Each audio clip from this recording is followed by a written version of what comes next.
पौराणिक काल में एक राजा के राज्य में सभी लोग एकादशी व्रत करते थे। इस दिन राज्य के किसी भी व्यक्ति को अन्न नहीं दिया जाता था। एक रोज दूसरे नगर से एक व्यक्ति नौकरी मांगने के लिए राजा के दरबार में आया। उसने राजा से नौकरी की प्रार्थना की। उसकी बातें सुनकर राजा ने कहा, मैं नौकरी तो तुम्हें दे दूंगा, लेकिन एकादशी के दिन तुम्हें अन्न नहीं दिया जाएगा। ये बात सुनकर नौकर खुशी से झूमने लगा और हंसी खुशी उसने शर्त मान ली। लेकिन जब एकादशी व्रत का समय आया, राज्य के सभी लोगों ने व्रत रखा, लेकिन वह नौकर राजा के पास अन्न मांगने के लिए गया। राजा ने उसे फलहार का सामान दे दिया, लेकिन वह गिड़गिड़ाया कि इससे उसकी भूख नहीं मिटेगी और वह भूखा ही मर जाएगा। राजा ने उसे अपनी श्रद्धा दोहराई। वह व्यक्ति बोला कि उसके लिए अन्न बहुत जरूरी है। राजा ने उसकी दशा देखकर उसे भोजन के लिए आटा, दाल, चावल दे दिया।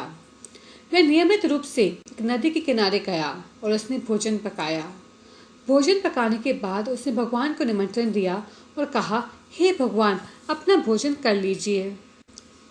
अपने भक्त की पुकार सुनकर भगवान विष्णु चतुर्भुज रूप में प्रकट हुए और भोजन करने लगे। भोजन के बाद वह वैकुंठ लोक चले गए। इसके बाद वह नौकर भी अपने काम पर चला गया। जब दूसरे मास में एकादशी तिथि आई, तब उस नौकर ने राजा से दुगुना अनाज मांगा।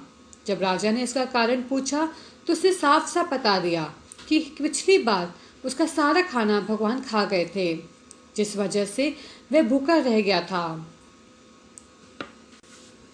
यह बात सुनकर राजा को विश्वास नहीं हो रहा था और उसने उस नौकर को अन्न देने से मना कर दिया। तब नौकर ने उस राजा को अपने साथ चलने का निमंत्रण दिया और कहा कि वह खुद ही ये देख ले। उसके बाद नौकर के साथ राजा नदी के किनारे गया और एक पेड़ के पीछे छिप गया। वह पीछे छिपकर पूरे घटनाक्रम को देखता रहा। इस बार भी नौकर ने भोजन पकाया और भगवान को निमंत्रण दिया, लेकिन इस बार भगवान प्रकट नहीं हुए। शाम तक वह भगवान का इंतजार करता रहा और उन्हें पुकारता रहा।